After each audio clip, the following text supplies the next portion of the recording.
My name is Arthur Felden, and I am an architect. For 34 years, I have believed in a world of measurable truths. The weight a beam can bear. The angle at which a roof will shed water.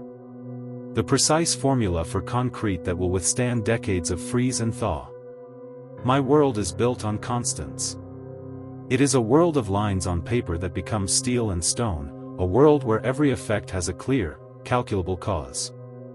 There is no room for ghosts in my blueprints, no whispers in the empty spaces between walls. I deal in the solid, the proven, the real. Or rather, I did. Until 3 weeks ago. Until the door. To understand what happened, you must first understand the setting.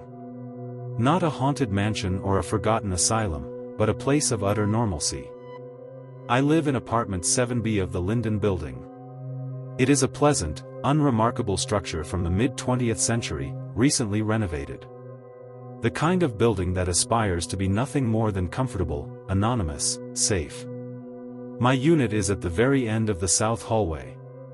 A straight, 12-pace corridor with walls painted a color the management calls warm linen, a beige so inoffensive it practically apologizes for existing. The carpet is a dark blue runner, always clean, always perfectly aligned. At the far end, opposite my own front door, is a blank wall. On it, you will find only 3 things: a standard white fire alarm, a small beige electrical panel for the floor's lighting, and a single, faint gray scuff mark about waist-high, the lone souvenir from when a previous tenant's moving cart brushed against it years ago. That is all. For 3 years of my life, that is all it has ever been. That hallway was a metaphor for my mind. Orderly. Predictable. A straight line from point A to point B. I would walk it twice a day, my footsteps muffled by the carpet, my thoughts often already miles away, at a construction site or lost in the details of a design. It was a non-space, a transitional zone my brain had long since learned to ignore. I could have walked it in my sleep. Perhaps, in a way, I had been. The first crack in this perfect, mundane surface appeared on the evening of October 23rd. I remember the date with a clarity that aches. It had been a long, frustrating day. I was overseeing the restoration of a century-old Carnegie Library, a beautiful building with a foundation that was settling in ways the original 1912 blueprints never accounted for. It was a puzzle of stone and stress, and it had left my mind frayed. I returned home late, the city outside a tapestry of autumn rain and reflected neon. My shoes were damp.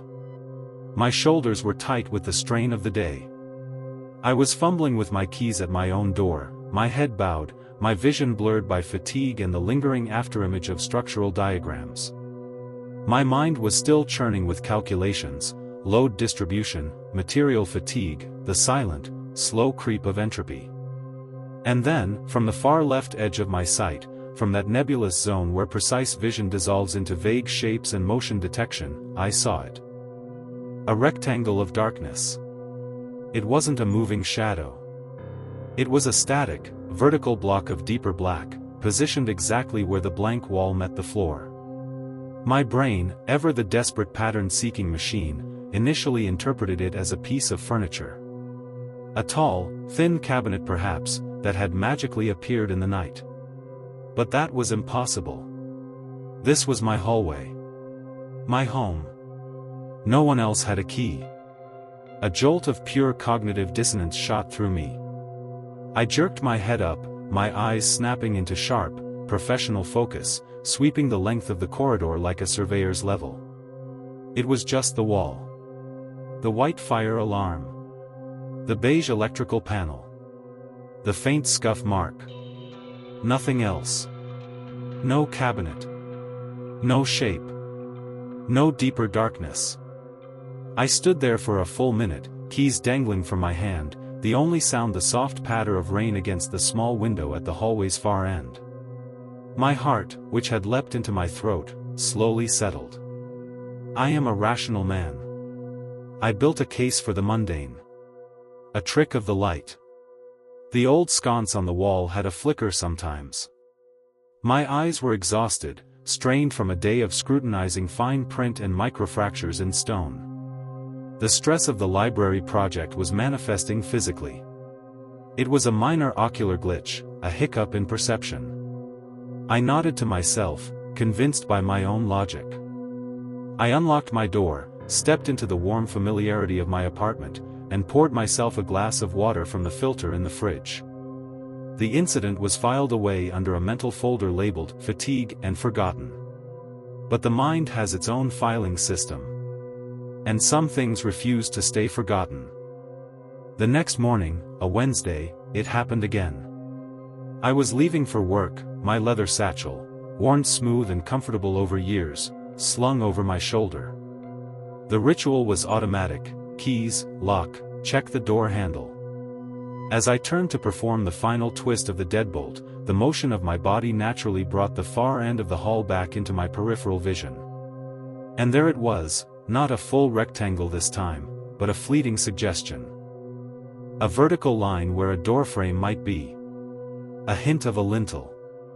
It was there for less than a second, a ghost of a structure sketched in the air, and then it was gone, erased the moment I completed my turn to face it directly.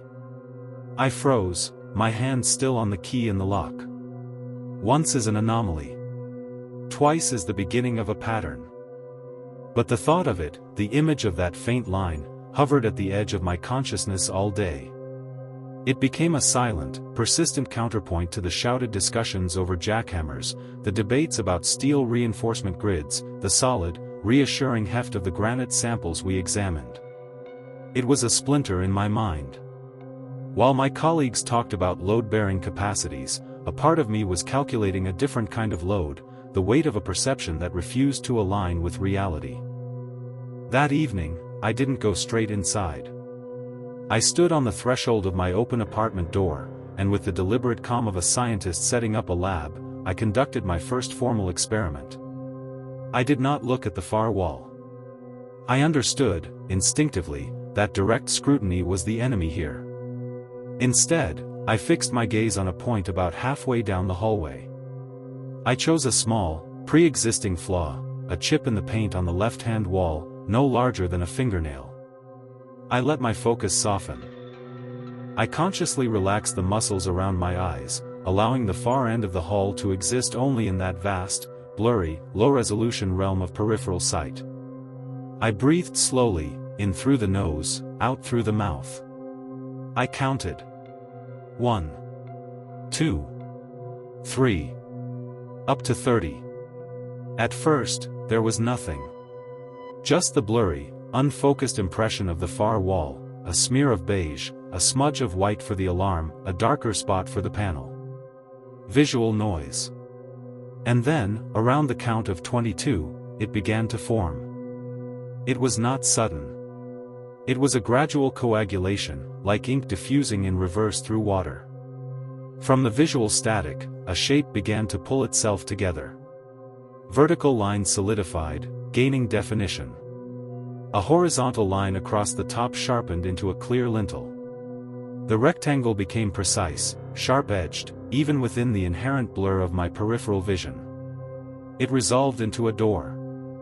A standard, 6-panel interior door, the kind found in a million homes. Its color was dark, not pure black, but a deep, matte charcoal, or perhaps a forest green so dark it drank the wan light from the sconce. In the center was a doorknob, a dull, brassy orb that curiously caught no gleam, reflecting nothing. My heart transformed into a frantic drumbeat against my ribs. It was there. It was undeniably, impossibly there. It had weight, presence, detail. It was not a smudge or a shadow. It was an object. Holding my breath, I initiated the second phase of the experiment. I shifted my eyes. Just a tiny, deliberate, controlled movement. I aimed my fovea, the high-resolution, central pit of the retina designed for detail, directly at the center of the manifested door. It vanished. Not with a theatrical fade, not with a shimmer or a dissolve. It ceased to be. One moment it was a solid, tangible object in my periphery, the next, The very act of looking at it directly restored the original, boring, utterly normal beige wall with its fire alarm and its lonely scuff mark. It was an instantaneous replacement. A switch had been flipped. I made a small, involuntary sound, a gasp trapped somewhere between my lungs and my throat. The rational part of my mind was screaming. This defied physics. This defied logic. This defied everything I knew. Driven by a compulsion that overrode fear, I repeated the process. Soft focus on the middle distance, wait, the slow, eerie coalescence of the door. Direct look, instantaneous reversion to wall. Again. And again. 5 times. 10. The result was maddeningly consistent. It was reproducible. It was a phenomenon that obeyed a rule. I stepped back into my apartment and closed the door, leaning my full weight against it as if barricading myself from the hallway itself. I realized my hands were trembling, a fine, uncontrollable vibration. I stared at them, these hands that drafted stable structures, now betraying me. I am not a man prone to hallucinations. I don't use drugs, prescription or otherwise. My health, my last physical confirmed, was excellent. This was external. This was happening out there, in the hallway, not in the wetware of my brain. Or was it? The distinction, for the first time in my life, felt porous. Unreliable. What if the hallway was fine, and it was Arthur Felden that was broken? I needed to ground this in something concrete. I needed data. That is the language I speak. I went to my home office, a clean, minimalist space dominated by a large ashwood desk. I opened a fresh notebook, one I used for sketching early design concepts. On the first pristine page, I wrote the date, October 24th. Then, I wrote a title, Observation Log, Hallway Phenomenon. Underlining it twice gave me a strange sense of control. Below that, I wrote my first formal entry. My handwriting was steady, professional. October 24th, 11:08 p.m. Subject, a persistent visual anomaly at the terminus of the south hallway. Manifestation appears as a standard 6-panel interior door, matte dark finish, charcoal/deep green, featuring a dull brass knob. Key preliminary observation: the manifestation achieves stable form only when perceived via indirect, peripheral, vision. Direct visual observation causes immediate and complete reversion to the expected environmental state, the original blank wall. Hypothesis: the phenomenon's existence or perceptibility is conditional upon the mode of observation. Critical question: is the condition linked specifically to my biological visual apparatus, or to the broader concept of conscious observation? Further testing required. I read it back. The sterile, clinical language was a lifeline. It packaged the raw, formless terror into neat sentences and bullet points. It made it feel like a problem to be solved, not a haunting to be endured. That night, lying in the absolute darkness of my bedroom, I stared at the ceiling I could not see and turned the problem over in my mind. The words crystallized into what I would later, formally, name. Rule 1. The door exists only in the peripheral visual field of a conscious observer. Direct observation causes instantaneous reversion to non-manifestation, ****. A door that required my inattention to live. A conditional object. What did that mean in the grand scheme of things? Was it some grotesque, macroscopic magnification of a quantum principle, the observer effect, where the act of measurement changes the outcome, blown up to a human scale? Was it a highly specific and complex hallucination with its own bizarre internal logic? Or was it something else entirely, something that lived in the blind spot between seeing and knowing, a creature that fed on neglected attention? The next day was a Saturday. I became a full-time researcher. The architect was temporarily retired, the investigator took the helm. My first mission was to eliminate the simplest explanation, a problem with the instrument. Meaning, my eyes. I spent the morning at a renowned ophthalmology clinic, submitting myself to a battery of tests that felt both exhaustive and absurd. Charts of shrinking letters. Puffs of air aimed at my corneas. Dilation drops that turned the world into a blinding, blurry glare as I was shown into a dark room to have my retinas photographed with a blinding flash. The doctor, a cheerful, balding man in his 50s with a framed photo of a sailboat on his desk, went over the results with me. "Mr. Felden," he said, smiling. "Your eyes are boringly healthy. 20/20th vision. No signs of glaucoma, macular degeneration, retinal tears. No evidence of ocular migraines or any neurological flags that would cause persistent visual disturbances. You have the eyes of a man 10 years younger." He leaned back, his chair creaking. "Stress can do funny things. I strain from screen work is common. Maybe take a digital detox for the weekend?" I thanked him, my smile feeling like a brittle mask. I left the clinic with a clean bill of ocular health and a cavity of dread opening inside me that was far deeper than before. If my eyes were perfectly functional instruments, then the anomaly was not in the receiver. It was in the signal. It was in the world itself. I needed another set of eyes. Unblinking, unbiased, unconscious eyes. I drove to an electronics warehouse, a vast, fluorescent-lit cathedral of consumer technology. I moved with purpose. I selected a high-end consumer video camera known for its excellent low-light performance, a sturdy carbon fiber tripod, and the largest capacity memory card they sold.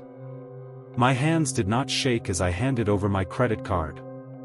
My mind was clear, focused on the procedural steps. This was no longer about fear, it was about documentation. Proof.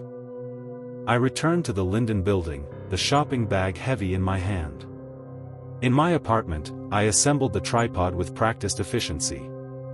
I positioned it just inside my open apartment door, angling the lens perfectly down the center of the hallway, framing the far wall with mathematical precision.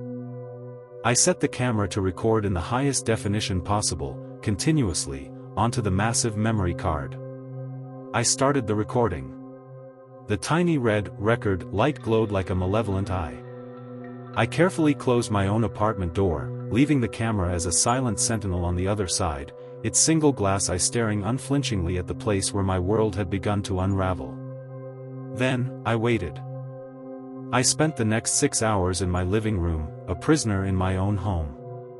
I tried to read a book on the architectural history of Gothic vaults, but the words swam on the page, meaningless. I made tea and forgot to drink it. I paced. The silence of the apartment was a physical presence, thick and heavy, punctuated only by the occasional muffled sound from another apartment or the distant sigh of the elevator. My entire awareness was focused on the thin slab of wood that was my front door, as if I could develop X-ray vision and see through it to the silent vigil happening in the hall. Every rational fiber of my being hoped the camera would see nothing. That the hours of footage would show an unchanging, boring wall.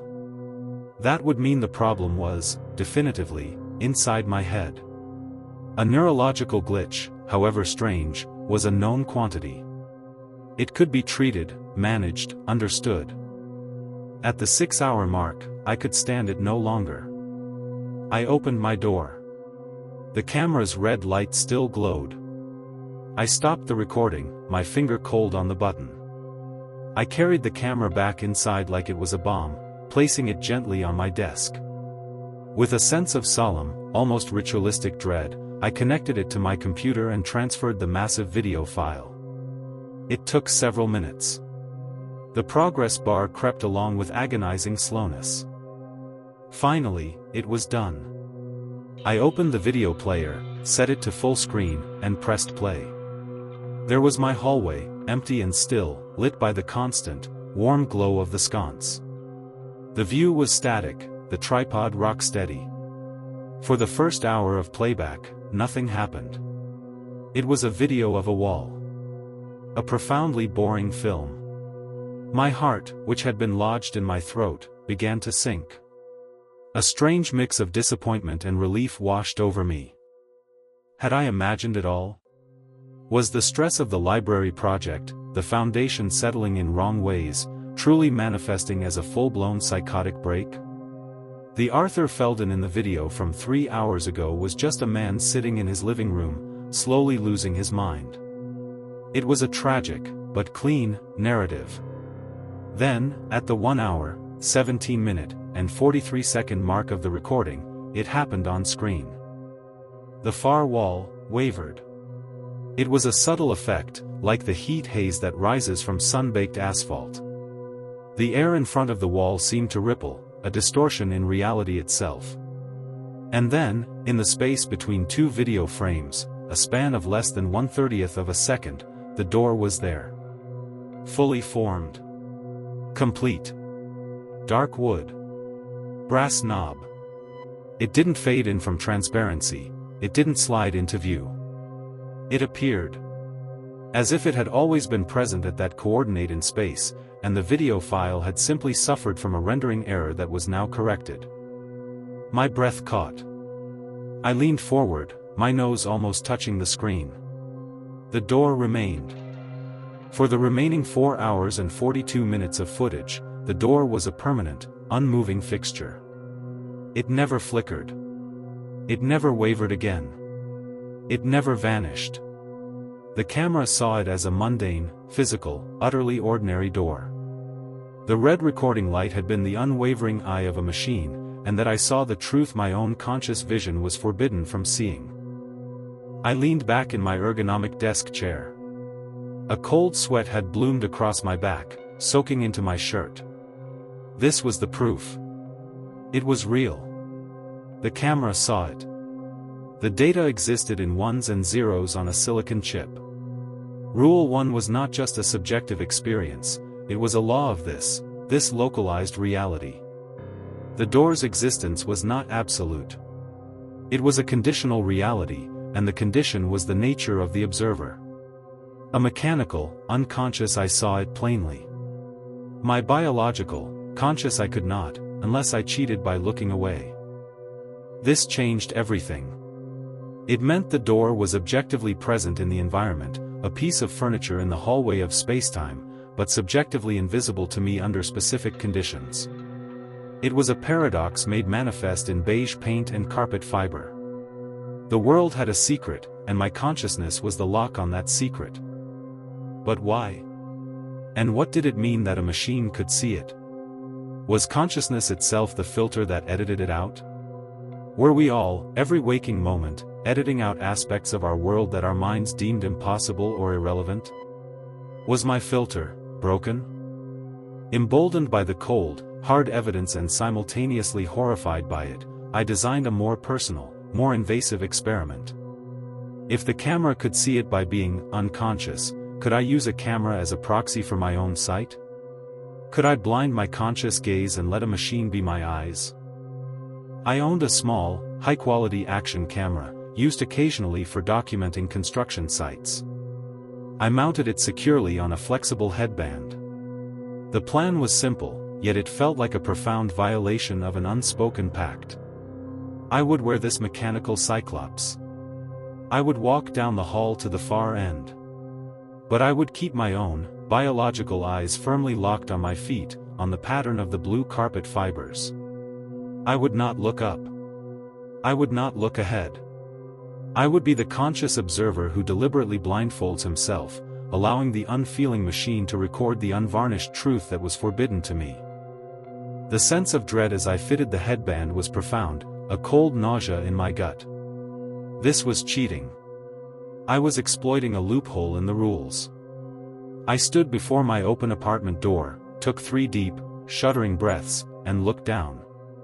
The familiar sight of my own scuffed leather shoes on the dark blue carpet. I began to walk. 12 paces. I counted them in my head, each number a mantra to keep the fear at bay. 1, 2, 3.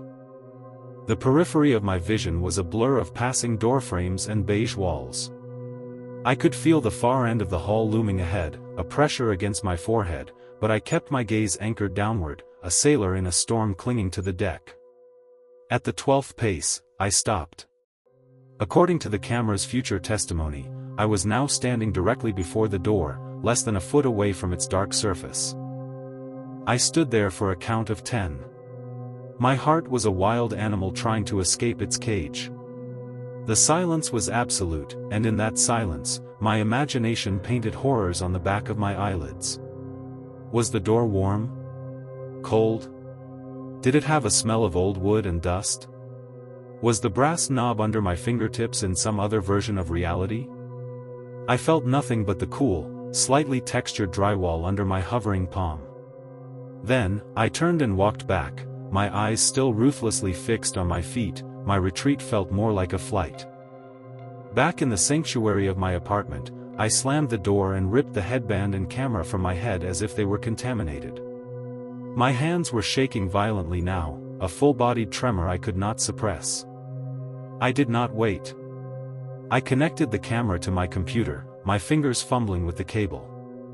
I located the short video file and pressed play. The perspective was immediately jarring, the jostling, first-person view of someone walking, the horizon tilting slightly with each step. I saw my feet, the carpet flowing beneath like a dark blue river. I saw the edges of the other apartment doors I passed, blurry in the frame. And then, as I approached the end of the hall, the door resolved in the center of the screen. It filled the frame.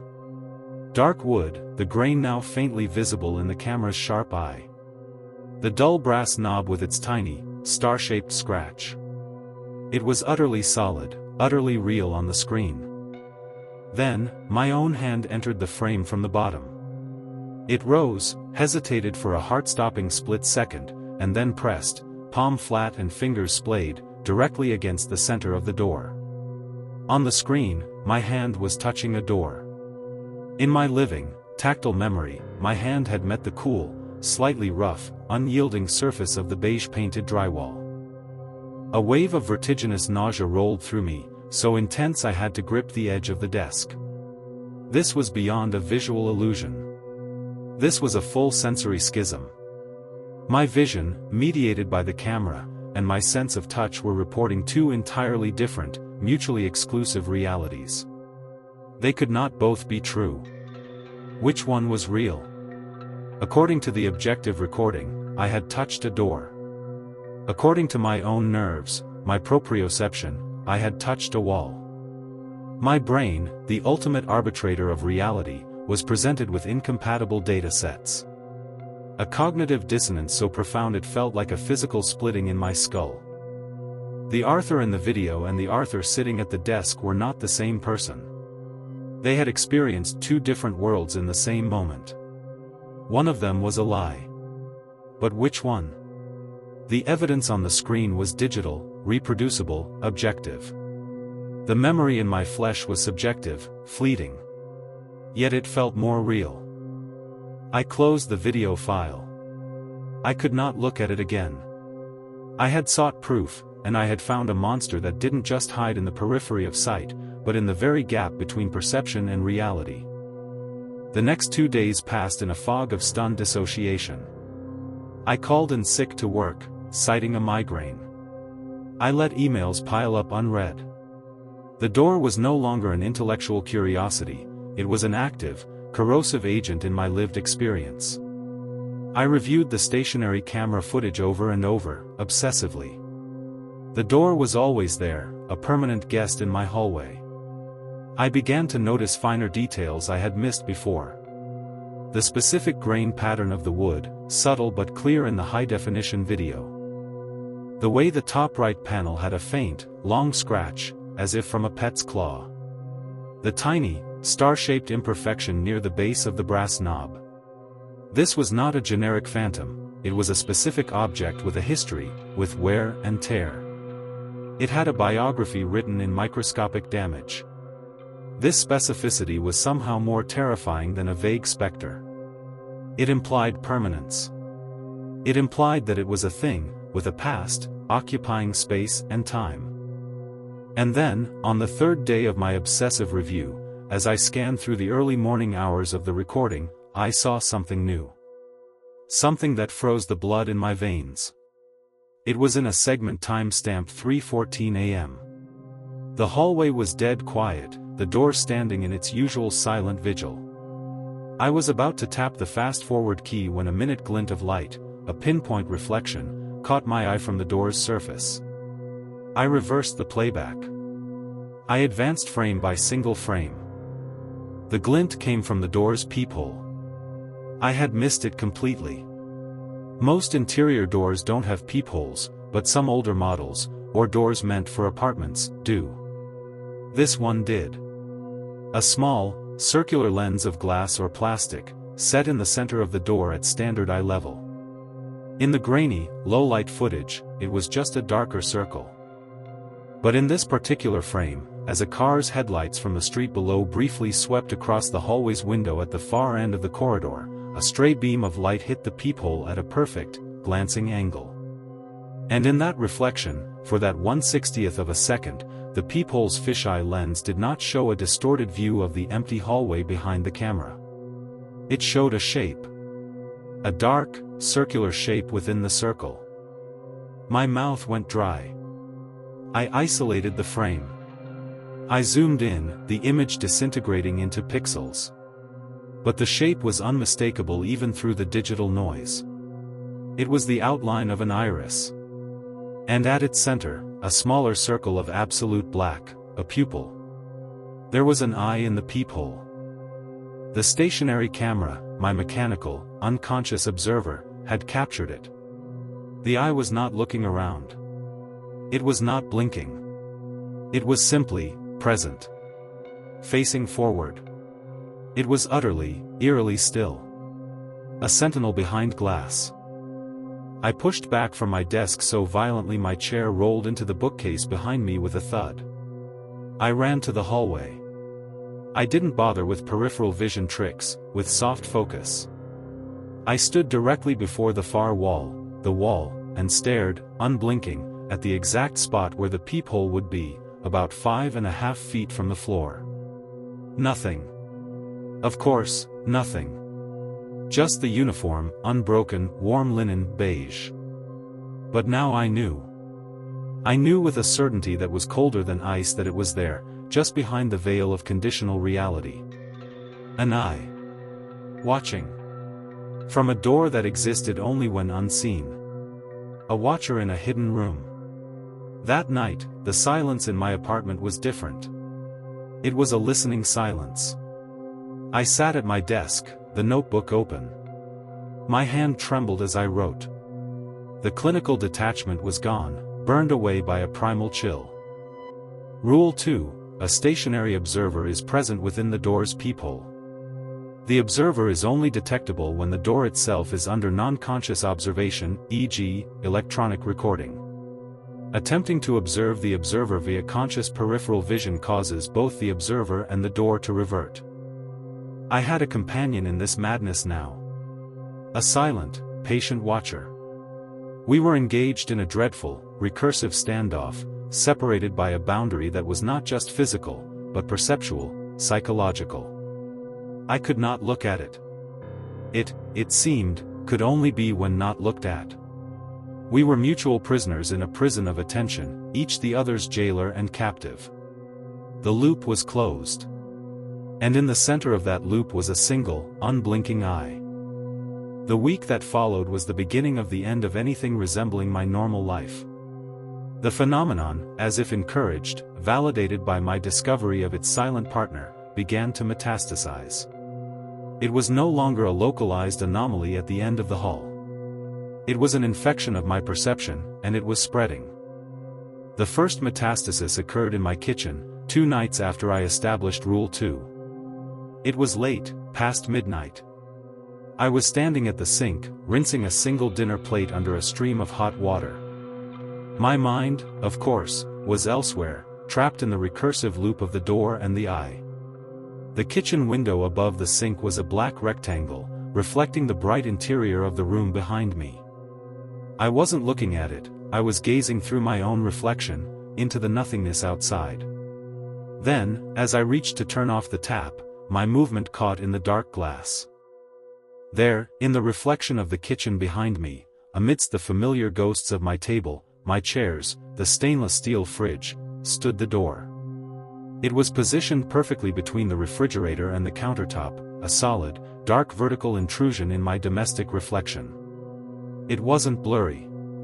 It wasn't in the periphery of the reflection. It was just there, as real as the reflected fridge beside it.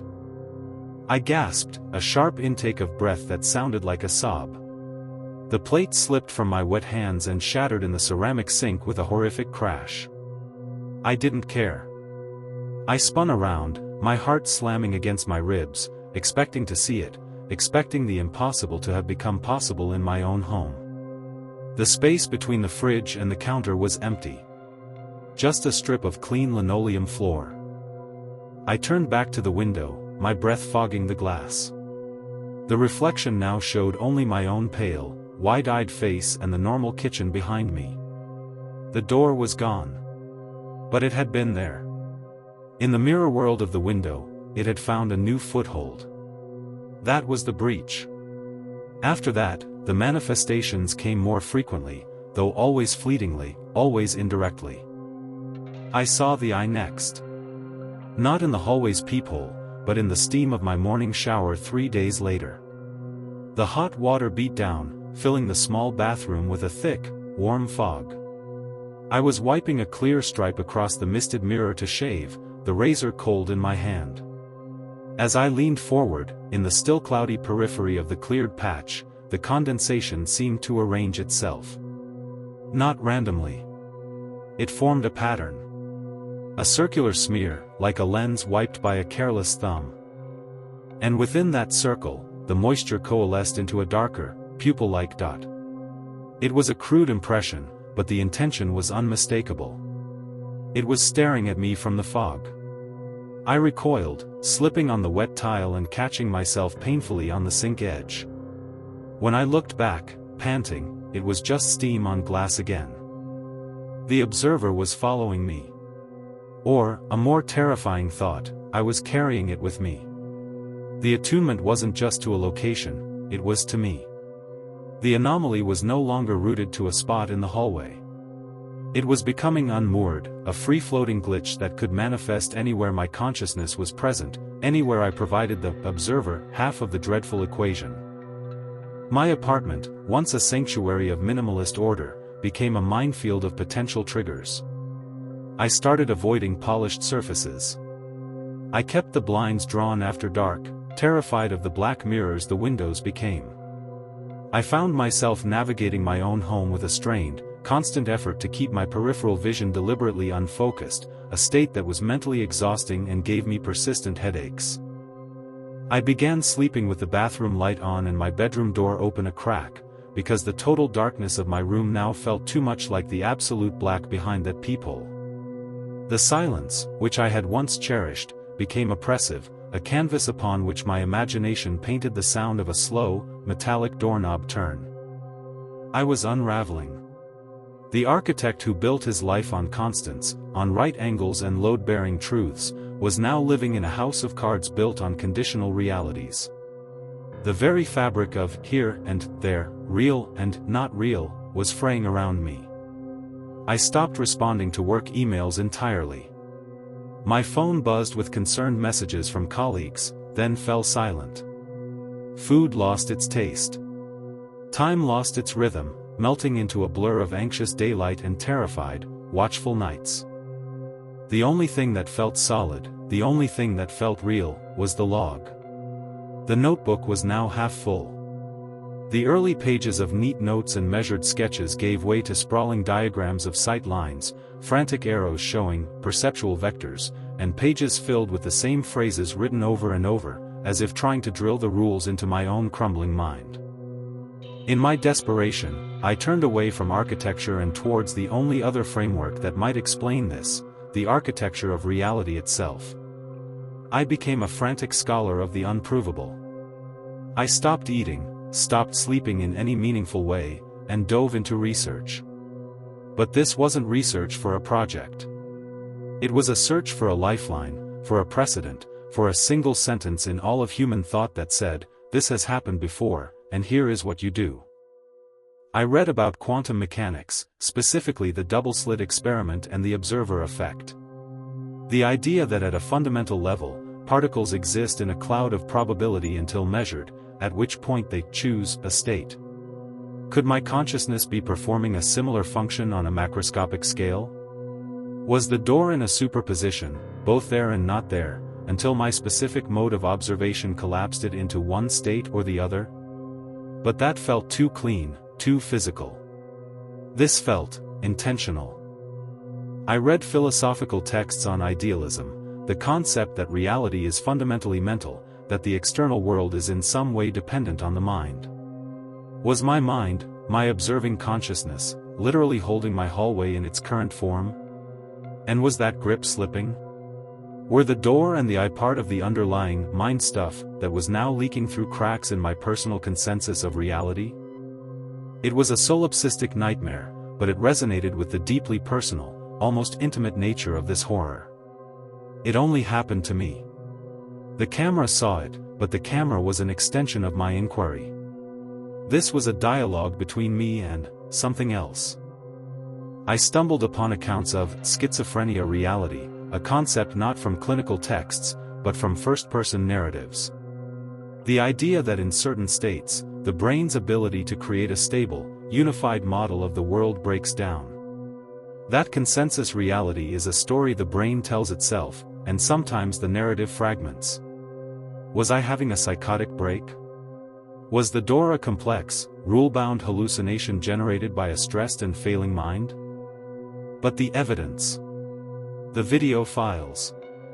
They existed on my hard drive. They were sequences of ones and zeros, objective data that could be copied, emailed, analyzed by another machine. They were not a hallucination. They were a recording of a hallucination that had a physical effect on a camera's sensor. That was the impossible not at the center of it all, the intersection of the subjective and the objective. My subjective experience was creating objective data. My insanity, if that's what it was, had a digital footprint. One night, or perhaps it was early morning, the distinction had ceased to matter. I sat amidst a nest of printed articles, open philosophy books, and empty coffee mugs. The blue light of my computer screen was the only illumination. I had reached a point of exhaustion so profound it felt like clarity.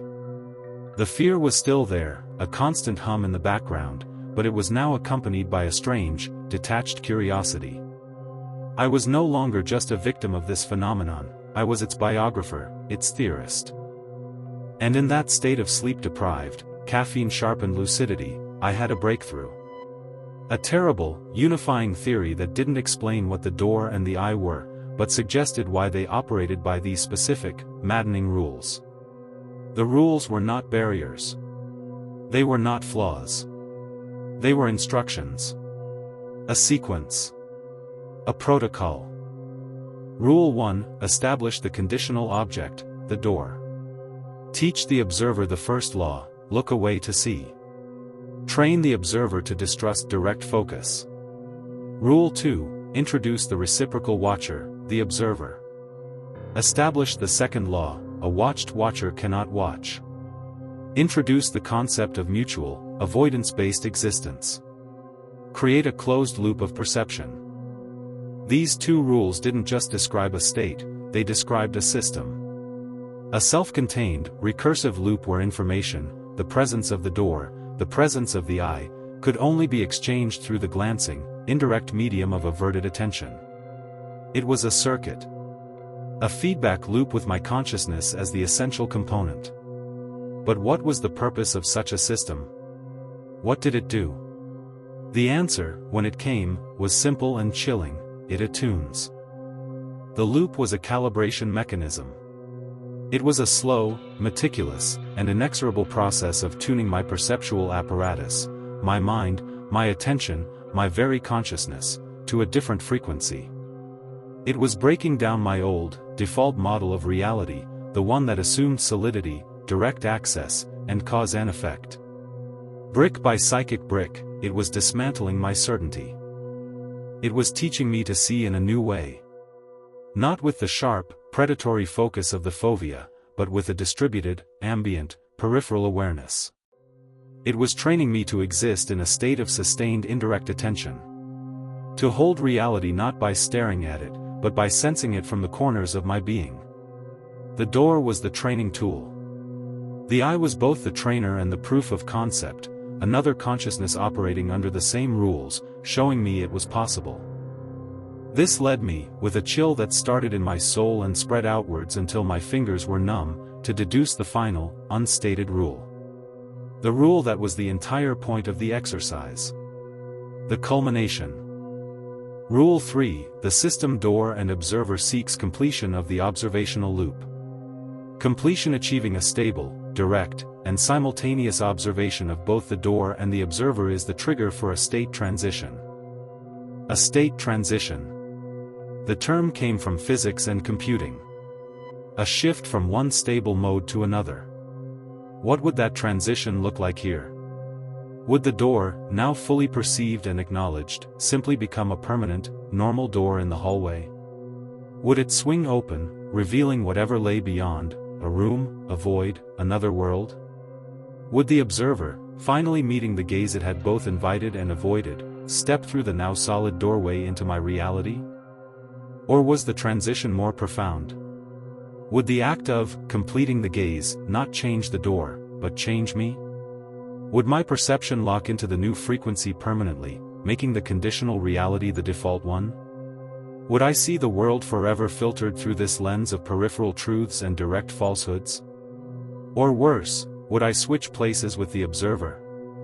Would I become the thing in the peephole, staring out at some other terrified man in a beige hallway, while it stepped into my life, wearing my skin, living in my apartment?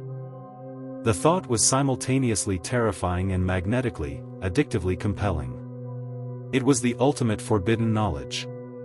The final exam. All the training, all the fear, all the unraveling, it was building towards this single, decisive act. To look. To finally, properly, see. And I felt the pull. It wasn't just intellectual curiosity anymore. It was a physical sensation, a yearning deep in my core. A gravitational tug towards the end of the hall. The loop wanted to close. The system sought equilibrium. And I was the only moving part. The urge to just turn my head and stare was becoming a constant whisper beneath every other thought. It would be so easy to end the uncertainty, to end the exhausting dance of averted eyes, to know, once and for all. But a deeper, more primal instinct screamed in warning. It was the same instinct that made animals freeze when they sensed a predator's gaze. Do not meet its eyes. My own earlier notes, my own handwriting in the log, now seemed like messages from a saner past self. The final pages of the notebook were no longer about observation. They were becoming a manifesto of resistance.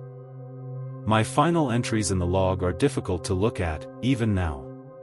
The neat, architectural handwriting of the early pages has completely degenerated. It becomes a spidery, frantic scrawl. The sketches are no longer measured diagrams, they are frantic, overlapping lines, labyrinths with a single eye at the center, doors within doors within doors. There are lists, not of observations, but of supplies, batteries, bottles of water, protein bars, a backpack. There are calculations of time, estimates of how long one could live in a small space. As if I were planning an expedition. Or a siege. The last written entry is not a sentence of theory or a record of fact. It is a phrase. Just one phrase, written over and over, filling the entire page, each iteration less legible than the last, the pen pressing harder and harder into the paper until it gouges the fiber, a physical manifestation of psychic distress. Do not complete the gaze, do not complete the gaze, do not complete the. The final one ends mid-word, the pen line trailing off the page in a jagged tear, as if the writer had been yanked away from the desk. I have no memory of writing it. It is the message of a subconscious self screaming to be heard over the growing static of the pull. My final act was not written. It was spoken. I sat at my desk, the notebook open to that terrifying, self-mutilated page. The apartment was preternaturally quiet. I opened the voice memo app on my phone. I set it on the desk. I didn't speak for a long time. I just breathed into the silence. The recording would later show 47 seconds of ragged, uneven respiration. When I finally found my voice, it was a dry rasp, the voice of a stranger who had been lost in a desert. This is Arthur Felden. Final entry. The theory is correct. The attunement is almost complete. I can feel it. It's not a sound. It's a pressure. A tuning fork humming in the marrow of my bones. The world is thin. The wallpaper of reality is peeling at the edges. I see the shape behind it all the time now. Not just in the hall. In the grain of this wooden desk. In the patterns of the ceiling plaster. In the spaces between streetlights at night. It's behind everything. The door isn't just in the hallway. The door is a focal point. A keystone. The place where the pressure is strongest. The urge, it's not just curiosity anymore. It's a physical pull. A yearning in the literal sense of the word, a deep, sorrowful need. To look. To finally, properly, see. To end the loop. It feels like the only way to make the noise stop. To complete the circuit and let the current flow, whatever it burns out. But the warning is there too. In my own handwriting. A warning from a part of me that still remembers what it is to be solid. To be real. To walk down a hallway and see only a wall. Don't complete the gaze. I think when you hear this, I will have already chosen. Either I have run.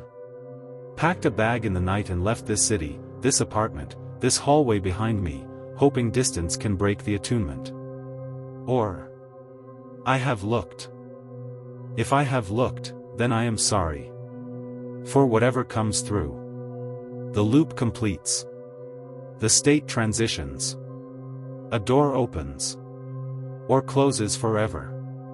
Remember the rules. They are not for you. They are about you. Goodbye. There is a long, empty silence on the recording. Then, the sound of a wooden chair scraping back on a hardwood floor. Footsteps, slow and deliberate, moving away from the phone on the desk. A door opens, the familiar, heavy sound of my own apartment door. The footsteps continue, fainter now, walking away down a hard surface. A hallway carpet would muffle them, these are clear, sharp clicks on a hard floor. They walk the 12 paces. They stop. There is a silence so absolute, so profound, it feels like pressure on the eardrums. 5 seconds. 10. And then, a new sound. A soft, slow, metallic squeal. The unmistakable, hair-raising sound of an old, unlubricated brass doorknob beginning to turn. The recording ends abruptly there, cut off as if the phone itself lost power or was deleted. Arthur Felden was never seen again. A concerned colleague, unable to reach him for a week, called for a wellness check. His apartment was found empty, clean, and eerily quiet. His computer, his camera equipment, his hard drives, the tripod, all gone. The only personal item left behind was the notebook, lying open on the ashwood desk to the page filled with the desperate, gouged warning. The authorities listed him as a missing person. The case remains open, but inactive, another man swallowed by the anonymous city. The Linden building still stands. Apartment 7B has been renovated, repainted, and re-rented several times over the years. The new tenants have reported no unusual phenomena. No doors that shouldn't be there. No eyes in peepholes. No shapes in the peripheral vision. The hallway is just a hallway. But sometimes, late at night, if you find yourself in a long, quiet corridor, maybe in an office building after hours, or in a hotel, and you let your gaze relax, if you don't try too hard to see what's right in front of you, you might feel it. A peculiar, focused pressure. A sense of being watched not from behind, but from the one corner you're deliberately not looking at. And you might remember, just for a second, that reality is a fragile story we tell ourselves together. A consensus. And that all consensuses can be renegotiated. All it takes is a crack in your attention. A moment of fatigue. A willingness to look away. And then, the terrible, silent question, do you have the courage, or the folly, to finally look back? The archive is closed. For now.